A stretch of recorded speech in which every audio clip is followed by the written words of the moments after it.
Bennington has risen. Thank you, Mr. Speaker. I rise today to speak in opposition to Bill 16, Red Tape Reduction Statutes Amendment Act. This is a pretty hefty 60-page bill that's touted as another piece in this government's ongoing battle against red tape. And I will say that actually there are some pieces in this bill that make some sense.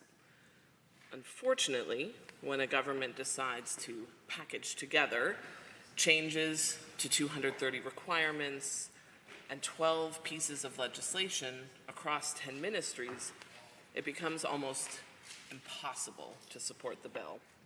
So this bill makes changes to the Rural Electrification Loan Act and Regulation, the Rural Electrification Long-Term Financing Act, the Alberta Investment Attraction Act, the Public Lands Act, Provincial Offence Procedures, the Mental Health Services Protection Act, the Libraries Act, the Income and Employment Supports Act, the Commercial Tenancies Protection Act, the Gaming, Liquor and Cannabis Act, the Red Tape Action Reduction Act, the Traffic Safety Act, and the Motor Vehicle Accident Claims Act. So we're doing a lot in this bill. I do want to speak to some of the issues that are raised when omnibus bills like this one are presented, but I'll just do a little side jog here first to talk about why it's difficult to support this particular bill. So for example, the change to the Commercial Tenancies Protection Act. So this was a series of measures that the government took during the pandemic to provide supports to businesses. So this was a piece of legislation that protected commercial tenants from evictions, penalties, and rent increases.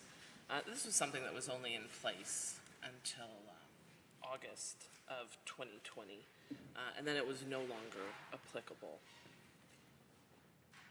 So yes, obviously it makes sense to clean up the legislation. Taking retired legislation off the books makes sense. It makes sense to ensure that Alberta businesses are clear about the rules that govern them. Though I would suggest that to say this is reducing red tape is really a bit of a stretch because it doesn't, in fact, change anything for the function of businesses. It doesn't smooth any paths. It doesn't reduce any regulatory burdens. So I'm not suggesting it's not a good thing to do, just that it's not really doing what the government says the act is doing. One other piece in that long list of affected areas that stood out to me, because like anytime the word libraries comes up, my ears perk right up. Because you know what I'm hoping to see is some good things for libraries. I will talk ad nauseum about the vital role that libraries play in our communities. They are one of the only gathering spaces left, one of the only third spaces we have left in our communities that don't charge for entry. Everyone is welcome at the library. I spent a ton of my childhood at the library. I remember spending summers in Indian Head, Saskatchewan, and on the really hot days, my grandma would ask me if she wanted me, if I wanted to be dropped off at the pool. And I would point out to her that actually it's easier to stay cool at the library because they had air conditioning. So Grandma, can you please just drop me off at the library instead? Nice. Which she did, because she was a very lovely grandma. And usually I got ice cream after too, so yeah, that worked out. So I've always been a huge advocate for libraries. And I want us to be thinking about how do we strengthen our libraries? How do we help our libraries build capacity? What can we, as the provincial government, do to ensure that access to libraries is as free and open as possible? Well, it turns out that what this government is doing in this bill, Bill 16, is increasing the total number of communities allowed to be included in an intermunicipal board from 3 to 4. And that all municipalities within a municipal district or county would also be allowed to form an intermunicipal library board. So I understand that these are changes that were requested by Alberta's library boards and associations. And it's great that we've been able to fulfill that request. Again, you know, I'm not suggesting that this is the wrong thing to do here, but do I see action here that builds on the incredible work that our libraries do in communities? No. Do I see more resources for newcomers who use libraries to help them navigate life in Canada? No, I don't see that. What I see is another piece of the red tape reduction bill that has nothing to do with red tape reduction.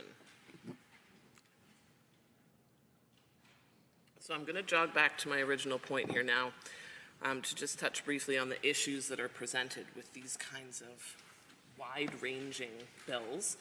So I'm going to read you a couple of quotes from a news article. This was a Toronto Sun article published June 18th, 2012. Title of the article is Omnibus Bills in Hill History. And the opening line of this article is, "Are omnibus bills anti-democratic? No doubt about it." That's pretty strong words. And the author of that article is Lorne Gunter. So I know that some of the members opposite can get a little hot and bothered when we talk about articles from the CBC. You know, I know they love to conflate balanced journalism with woke ideologies, so I made sure to look for sources on this issue that would really speak to the members opposite.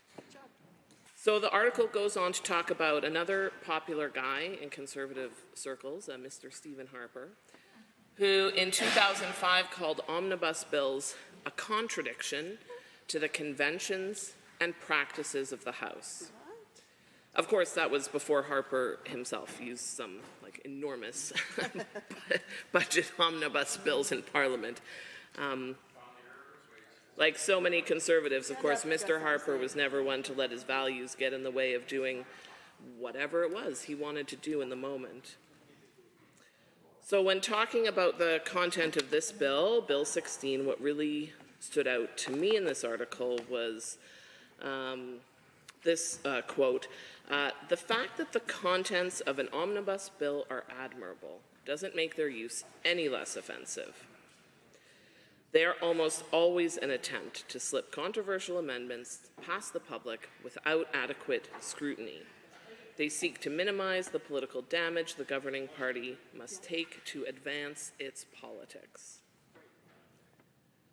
So I don't want to overstate the matter here. I'm not suggesting that Bill 16 is anywhere near as controversial as terrible conservative omnibus bills like C-38 were for Harper.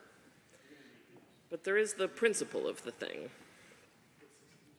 So the defense that is often presented on omnibus bills is often you can get away with it if you have a unifying theme. So if an omnibus bill is considered acceptable, it will have a thread that ties all of its pieces together. And, you know, I mean, I guess I can give this government a little bit of credit for making an attempt at that unifying thread. Unfortunately, they just missed the mark because these changes to 230 requirements and 12 pieces of legislation across 10 ministries, I just do think it missed the mark because it touches on so many regulations that don't really have anything to do with red tape. And I've provided a couple of examples of that already.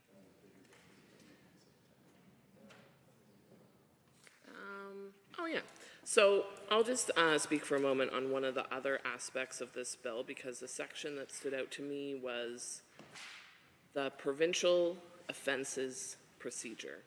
So this is a suite of amendments to how regulatory offenses are enforced, and would increase access to justice, save time and costs for Albertans, improve enforcement and court services, and support a shift to a fully digital justice solution. Now, this all sounds really great, but that was a quote from the government news release, and if you just read the government news releases, you know, everything they do sounds really great in their own news releases. And of course, we know that it's not really always all that great. So I had a lot of questions when I read this section because virtual court was being touted as a solution to save time and money. And my biggest question was, is the government able to provide any data to back this up? Are more or fewer staff required to run virtual court than in-person court? Does virtual court speed up the justice process? Do virtual courtrooms process a caseload that's higher, lower, or mostly the same as an in-person courtroom? We don't have answers to any of those questions, of course. The news release mentions how this will increase access to justice, and so, you know, the first thing that occurred to me was, are people booking actual appointments for virtual court appearances? This area is a little bit outside of my expertise, of course, but I do have friends and family who have, for example, gone through the family court system, and that's a system that I know makes use of the virtual format, but the experience that people I know had wasn't that it provided easier access. They were still in a situation where they had to take a half day or potentially a full day off from work. They had to wait for hours until their turn with the judge came up. And you know, I know there are some people who have the kinds of jobs where you could, you know, just leave like a virtual waiting room or whatever that looks like. You could leave a virtual waiting room running and just pop in when needed. But, you know, I'll remind folks that, you know, not everyone is a white-collar working professional. So, sure, you know, this change might make access to justice easier for, you know, like say an accountant or, you know, an admin assistant,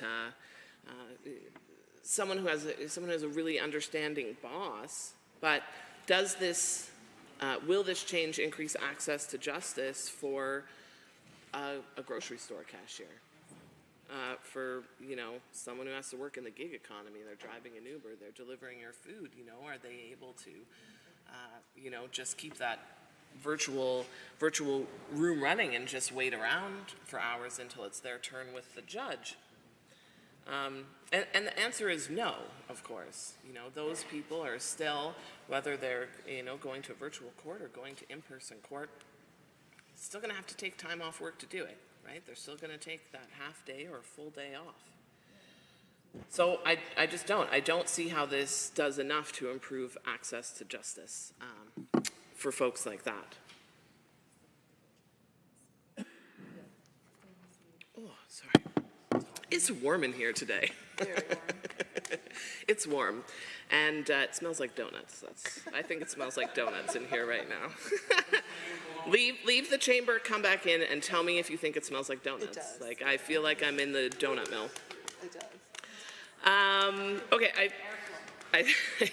I'm gonna run out of time here soon, but the other issue I just wanted to touch on was just like the issue of red tape reduction itself. And that's because I've heard this government say that they're, you know, striving for regulatory excellence. They're doing that by reducing regulatory burdens.